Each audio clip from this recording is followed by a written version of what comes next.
Are we going to war with Venezuela? God, I hope so. Welcome aboard.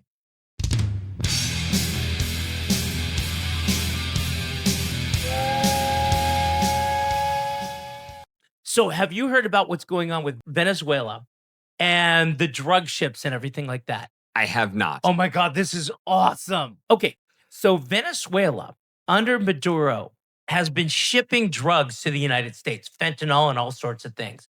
I do know for a fact there are 2 commercial airliners that you are not allowed to buy tickets for that fly from the United States to Venezuela every week. Okay, well, these are boats. Okay. And all these right. aren't ships, these are boats. Okay. And so here's what's going on. The US military saw a ship. They were tracking it for a while. There was something like 11 guys on the boat. There was a whole bunch of drugs on the boat. And they dropped I think it was some kind of Hellfire missile or some kind of bomb right on the boat. Ooh. There was no 11 guys and the drugs were gone instantly. Amazingly enough, they just seemed to vaporize. That's what would happen when you drop anything on a boat. Now, Maduro is saying, hey, wait a second, that we don't have drug ships going up. We're not a narco state, even though we know he is probably, maybe, don't know. We'll see. Mm. But Trump is sending, Maduro has said he's going to send out his Navy to attack our Navy and defend his ships. So Trump's like, fine, we're sending down a submarine. We're sending down these other ships. What do you think's going to happen if we go to war against Venezuela? I would say boom, but it's more probably pop. How many minutes do you think Venezuela would last? Oh, well, I mean, we got to find them. So at least 180. 180 minutes? Yeah. No more than like 300. Okay, so you think within 3 to hours, 6 so hours. 3 to 6 hours? Yeah. We We got to find them. I have a feeling we're tracking every single ship they have. Well, we have to get there. We don't need to get that close. Our missiles, they'd be knocked out of the water. Their technology is so it's advanced technology for 1970, maybe 1980. What do you think's going to happen with Maduro? Do you think we're really going in for a regime change, or we're just saying enough with the drugs? No. I think because we have increased the reward for him for $50 million. Now, I'm going to be honest. I would turn my own mother in for about 30,000. Bank robbery? My mom did it. I know she can barely get out of bed and walk, but my mom did it. 30 grand, give it to me. $50 million? Oh, heck yeah, I'd be turning in Maduro. yeah. Well, That's a lot of money. yeah. Guy, I have a hard time saying this. I don't have a lot of intimate knowledge with Central and South America and all that. But friends of mine had spent a bunch of time there. I have friends that have done Middle East time. I have friends that have worked in, the non-communist like Bulgaria and those kind of areas, Georgia and those kind of areas anymore. And all of them have had the same thing to say. It is run by fear and bribes. And that's all there is to it. And it's ironic that they've all kind of said the same thing and said, and told you, oh yeah, when you travel through there, make sure there's an extra 20, 30 bucks in your passport that just falls out, and things like that. And do I think that Venezuela is super, super, super corrupt? Oh yeah, for sure. Do I think there would be issues? Do I think we're coming after him? Of course we are. To Trump's credit or discredit, he tends to bite off more than he can chew and fight more than he can fight. And I think that's a small business mentality in the sense that, you always give somebody more than 8 hours worth of work to do because they won't work for the full 8 hours, That way you can get a full day out of them. And I think that's what this is. He's, trying every angle he can, trying to clean up everything he can and see what happens. So yeah, are we going after Venezuela? I hope so. I really do. It's really sad. It used to be one of the richest countries, if not the richest country in South America. And Hugo Chavez came in and, he's like, oh, we're going to get the money for the poor people. And for about 10, 20 years, it was going great. And then the problem with socialism that always happens happened. Margaret Thatcher said it. Eventually you run out of other people's money. Exactly. And the whole thing fell apart. People are leaving in droves. Mhm. They're starving to death. The only people that seem to be getting that are the leaders, Government officials. government officials, So every single time. what you're saying is socialism and communism have a lot in common. Communism is global socialism. Yeah. It's the same thing. It is there's no difference. Communism is just global socialism. Well, and the interesting thing about that is, and I don't want to dive off that topic too far, but I do want to say it's interesting that the major first step is lowering the educational standards. I was listening to a guy talk about communism, and the same thing goes for fascism. You start out with the useful idiots.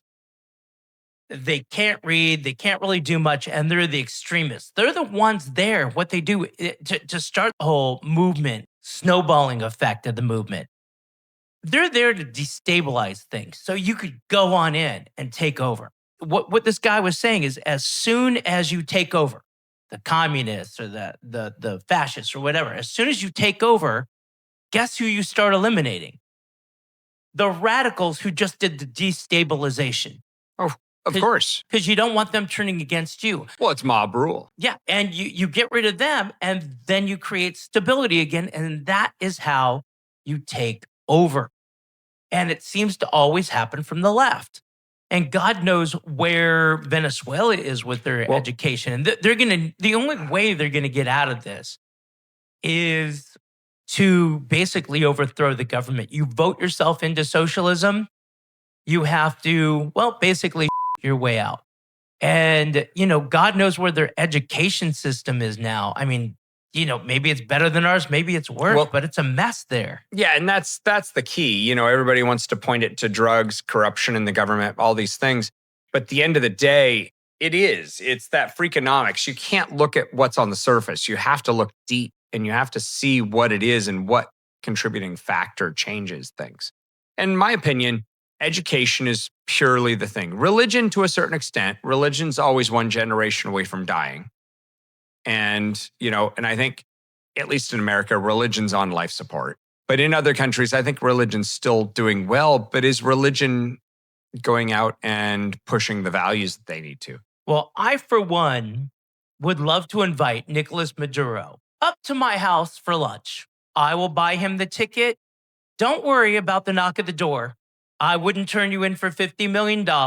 Okay, I would. I don't know. So President Maduro, Dictator Maduro, if you're thinking about coming to the United States, if you know you're going to get caught, help a brother out. I could use the 50 mil. To be fair, I mean, let's face it. If you or I called and said we had President Maduro here, they would laugh at us and he'd be gone long before they showed up and checked.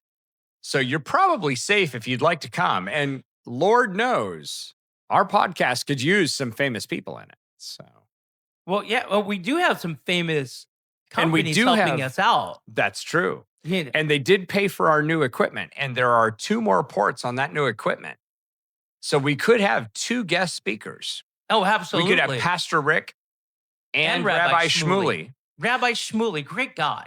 Maybe we could even get like one of them and Maduro. If we got Maduro to come here with Rabbi Shmuley and Pastor Rick, somebody'd have to share a mic. We could actually hit up Conservative Peaches for a new mic interface. Ooh. Hey, I don't know. They just bought that one. We can get They just bought that one. Yeah, but they're a very generous company. That is true. And so before we go, here's a word from our sponsor, Conservative Peaches. At Conservative Peaches, we don't just grow peaches, we grow values. In a world where avocados are getting all the attention and kale thinks it is the next big thing, we're here to remind you, nothing beats a good, solid peach. No fancy superfoods, no politically correct fruit, just juicy, sweet, and as American as apple pie, but way peachier. We believe there is only one national anthem. Pastor Rick brings his wife to see Coldplay. When Rabbi Shmuley catches a Phillies baseball, he happily gives it to the nearest kid. Our only Karen is pretty darn nice. When our employees' kids come out, it's for a quinceañera. Our truckers are glad to let you pass them on the freeway. We don't smash our phones and we don't delete our emails. So grab a basket, sink your teeth into something that actually has flavor. We here at Conservative Peaches only deliver the best, whether it's our juicy, hand-picked peaches or a podcast that brings real value to your day. That's why we're proud to endorse Teachers in Train Stations, the YouTube channel that is as fresh and entertaining as our fruit. Each episode is packed with insightful conversations, hilarious stories, and the kind of wisdom you didn't realize you needed. Whether you're commuting, cooking up a peach cobbler, or just taking a break, Teachers in Train Stations is the perfect companion. They're the real deal, just like our peaches. No gimmicks, just authentic content that hits the mark every time.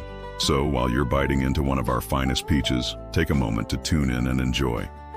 Trust us, you'll feel smarter, more entertained, and maybe even more inspired to pick up a conservative peach or two. Teachers in Train Stations, where every episode is worth its weight in fruit. Conservative Peaches is not a real company, and this is not a real paid endorsement. We think it's kinda obvious, but there are dumb people in the world. We promise. No peaches were canceled in the making of this orchard. And now back to Jeremy and Seth, and Teachers in Train Stations. And if you're enjoying what we're doing, reach on down, hit that like button, hit that subscribe button. We would love to have you as a subscriber. If you like what we're doing, let us know. If you don't like what we're doing, let us know. Put a comment down below. We really appreciate it, and we try to respond to everyone. And with that, We'll see you at the next stop.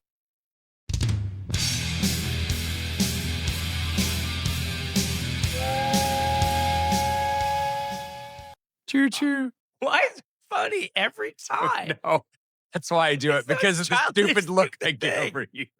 And it always ends up in the cutout at the end. It does. We do this stuff for us.